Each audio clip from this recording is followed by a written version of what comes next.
Welcome to episode 10 of Tales of the Ultimate Sportsman. True life fishing and hunting stories sent in by ultimate sportsmen and women from around the world. We hope you guys like these true stories, and if you do, please press on the follow button and leave a comment if you want to.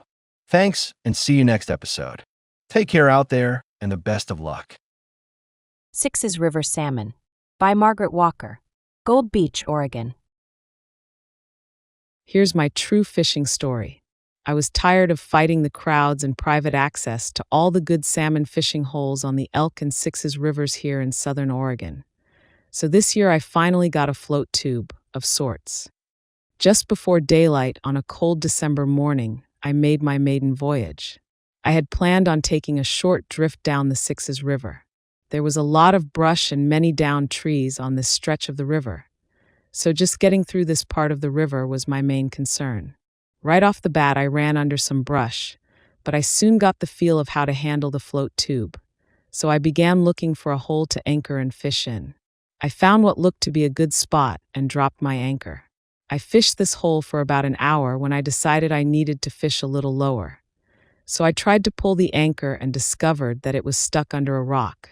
Luckily, some men in a drift boat came by and pulled it out for me. I went on down the river to the next place that looked good to me. I put my plug out and hooked a nice salmon just in from the ocean. She really took off. I couldn't figure out how I was going to hold on to the fish and, at the same time, pull my anchor so that I could row over to the bank to get out and land it.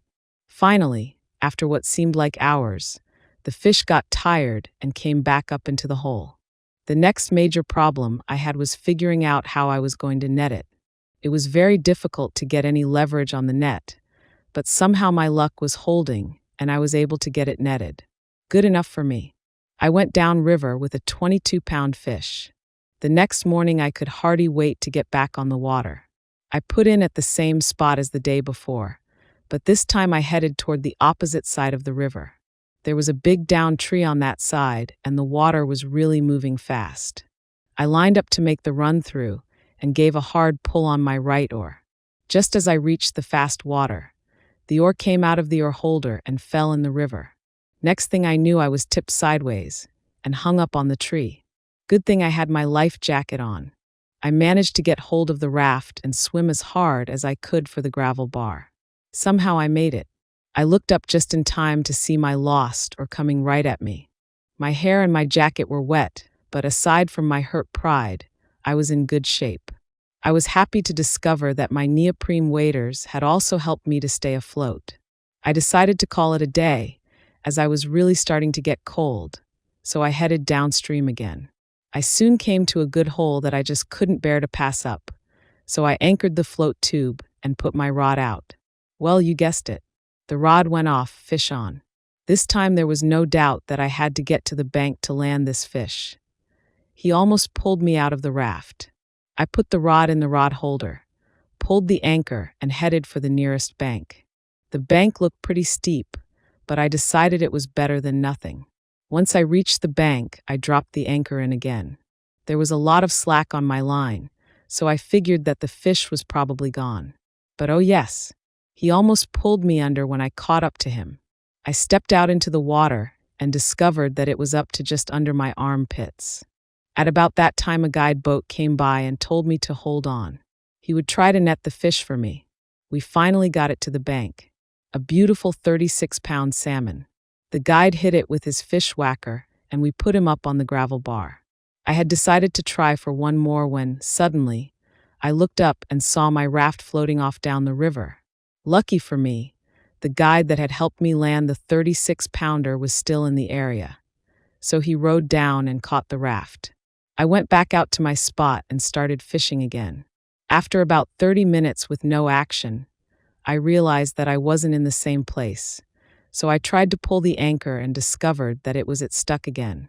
Frustrated, I looked over to the bank at my big fish. Somehow, he was now full of life and trying to get back in the water. With my luck still holding, a boat came by. I handed them my anchor rope and rowed for the shore to stop my fish from getting away. This time when I got back into the raft, I loaded up the fish as well. he took up almost the entire raft and headed for home. One tired, worn out, lucky 64-year-old fisherwoman.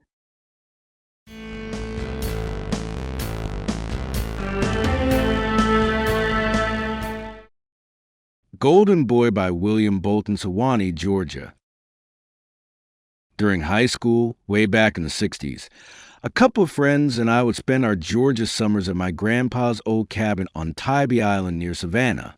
Joker, Goat, and I, they called me Knothead, were typical teenagers, spending our time dreaming of fast cars and faster women. But all we had was a $100 pickup truck in our dreams. Those halcyon days of sand dunes and sea ultra fast coming to an end for us, but those summers seemed to last forever. Our amusements tended to consist of whatever we could come up with on a very limited budget.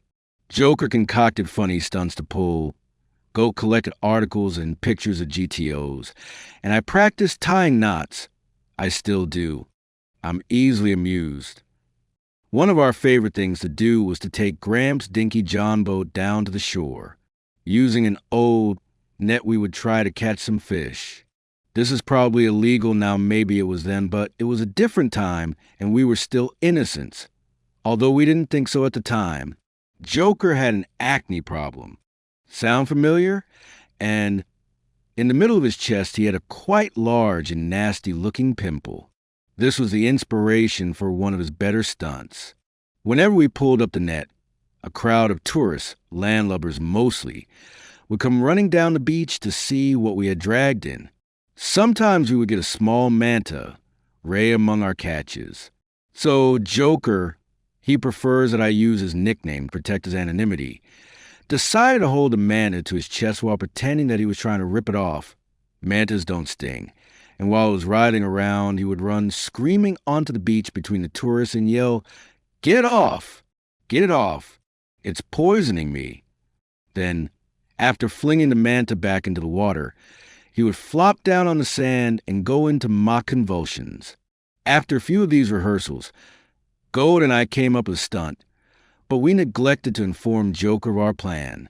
When he went into his mock convulsions, we grabbed his arms and legs and pinned him down while yelling, "He's going into shock! Quick! For God's sake! Somebody please urinate on him. It will counteract the poison." He managed to get out a "No, before we clamped his eyes and mouth shut, while a group of beer-drinking GIs from Fort Stewart enthusiastically applied the golden shower treatment. The lubberers must have thought it was a miracle cure because of how he quickly recovered. Goat and I also got a little splashed on us, but it was worth it to see how mad Joker was as he chased us down the beach. Thankfully, the ocean was close, and we were able to rinse off easily. Goat and I never told anyone back home about that day. It was our last summer together on Tybee. We graduated the following year and joined the Army so that we could have some adventure. I told you we were innocents. Joker was put behind a typewriter in Washington. I was put in the motor pool in Germany, and Goat went on a senior trip to Southeast Asia and never came back. After some time, Joker returned and went to college on the GI Bill, and I went to work in Dad's garage.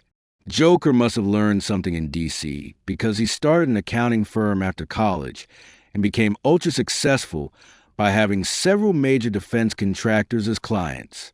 2 years ago, shortly before she died, Goat's mom heard I bought an old, nearly ruined GTO to restore, and she came by the garage to give me the foot locker full of car articles and pictures her son had collected. She said she figured they would just be thrown in the trash when she died, and no one would remember her only boy. I told her that he would be remembered every day as long as I was alive. This widow lady, who had taught elementary school, went in and sat in that nasty old car and talked for hours about her memories of us and how much she still missed Goat. She used his real name. You would have had to have known what she was like when we were young. Her ketchup bottle had a silver holder, and the holder sat on a doily, never directly on the table. To appreciate what a sight that was. Joker is now a solid, sober, pillar of the community type, but I can still get a look, a raised eyebrow, and a wry smile out of him whenever he returns to our small hometown to visit, and I refer to him as our golden boy.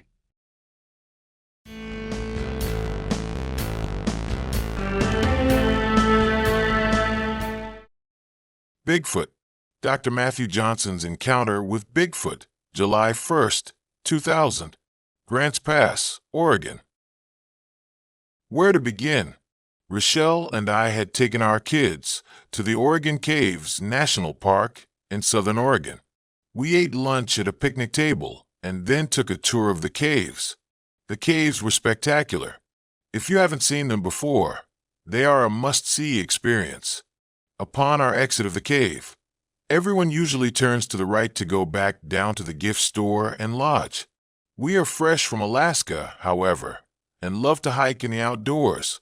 We had just moved from Alaska to Oregon earlier this year. We decided to go left and hike up to see the big tree, a Douglas fir with a circumference of 40 feet that is about 800 to 1,000 years old. We hiked about 1 mile into the forest up the mountain. As we were hiking up the trail, we noticed a very strong, pungent smell. It was as strong as a skunk, but knew that it wasn't a skunk. We were standing downwind of the smell. We continued to hike up the trail as it started to switch back to the right the higher we climbed. There were plenty of tall trees and brush. Suddenly I heard a faint sound. It sounded like, whoa, whoa, whoa, whoa, whoa, whoa. At first I thought it was the blood vessels pounding in my head because it was a constant sound/rhythm, and I'm out of shape. It was a big mountain, and we were constantly walking up, up, up, up. We kept walking up the trail. I heard the sound again, this time even louder. I thought to myself, this sound is external, not internal. We stopped and I asked, do you guys hear that sound? Rochelle, Levi, Hannah, and Micah looked at me and nodded their heads in affirmation. Don't ask me why, but we continued to walk up the mountain through the very tall trees and brush. The sound continued in cycles of 5 to 6 repetitions. Whoa, whoa, whoa, whoa, whoa, whoa. Louder and louder. Now the sound was behind us. I started putting one and one together in my mind, and my biological fight or flight responses kicked in. I stopped my family on the trail. I instructed them to stay quiet. I hiked up the hill to our left by myself, all the while scanning the woods down the mountain on the other side of the trail my family was standing on. That's when I saw it. I swear I'm telling you the truth. I saw it come out from behind one tree to the left and walk to another tree to the right. Then it looked back and was watching my family where they stood on the trail. I've hiked through the woods in Alaska numerous times, and believe me, I know what a grizzly bear looks like, and I know what a black bear looks like. I was actually chased by a grizzly bear on the Russian River in Alaska 6 years ago. What I saw was not a grizzly bear or a black bear. What I saw walked upright on 2 legs like a human, and was much taller than a grizzly bear or a black bear. What I saw, and I swear I saw it, and I swear I'm not crazy, was Bigfoot, otherwise known as Sasquatch. I swear I saw it. I'm not lying. I walked fast down to the trail and got my family moving up the mountain. I sure as heck wasn't going to go back down the trail where we had come from right into its path. I didn't tell my wife or children what I had seen because I didn't want them to panic. At this point, the adrenaline was rushing, and I was very hypervigilant, constantly looking behind us and through the woods.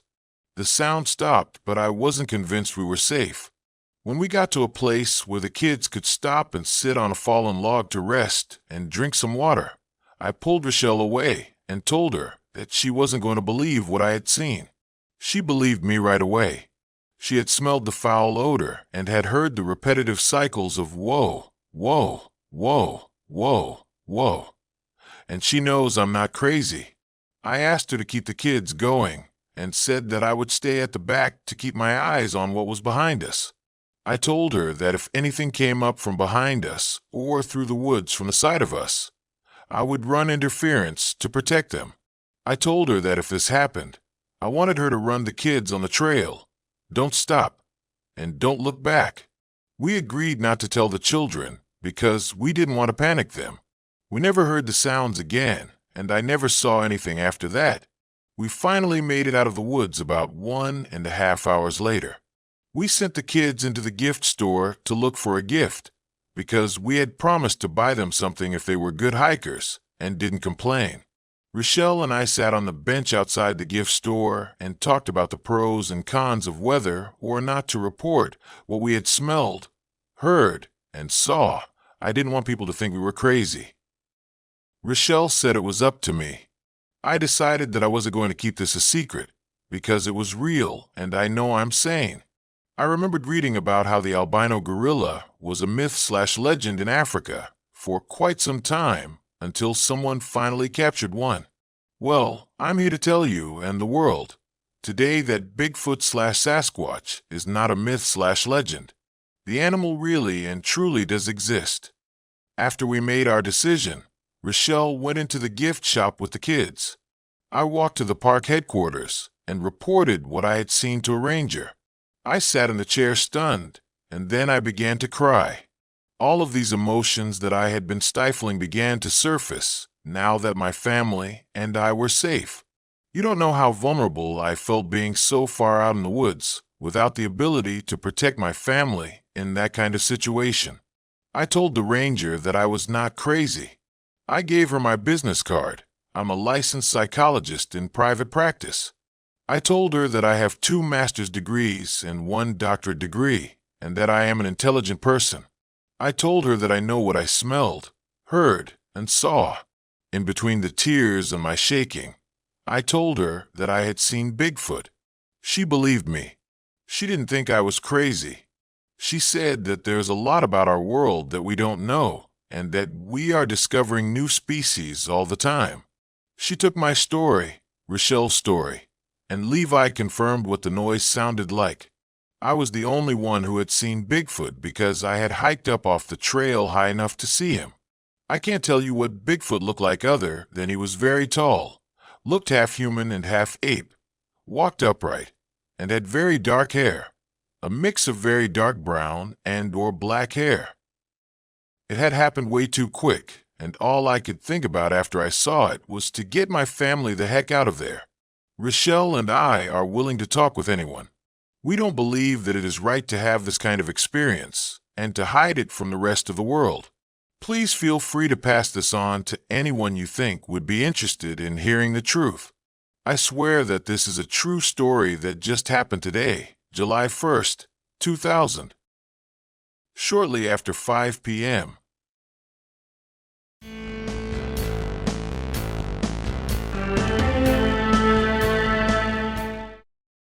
The Mississippi Monster by Tim Worel, Silver Creek, Minnesota.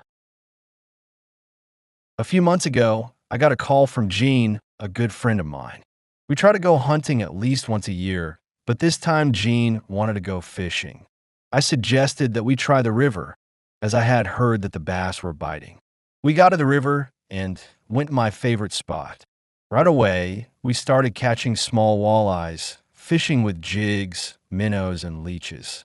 One thing about river fishing is that you never know what you might catch. We soon grew tired of catching walleyes and decided to go for smallmouth bass. We anchored in 4 feet of water in an area where the current was moving fast. I got a bite and set the hook and the fight was on. All I could do was hold on. The monster fish started to rip my line out as if I were not even there. I was just about out of line, so I released my bail in hopes that the monster would turn around and swim upstream. It worked. The monster splashed, turned, and was coming right at the boat. I told Gene, get the net, it's getting close. Then I yelled, get ready, he's coming up. Up came the biggest rubberback turtle we had ever seen. It was too big for the net. Gene and I just looked at each other, and then the hook popped off. I had hooked its shell behind the head. As I have said, one thing about river fishing is that you never know what you might catch.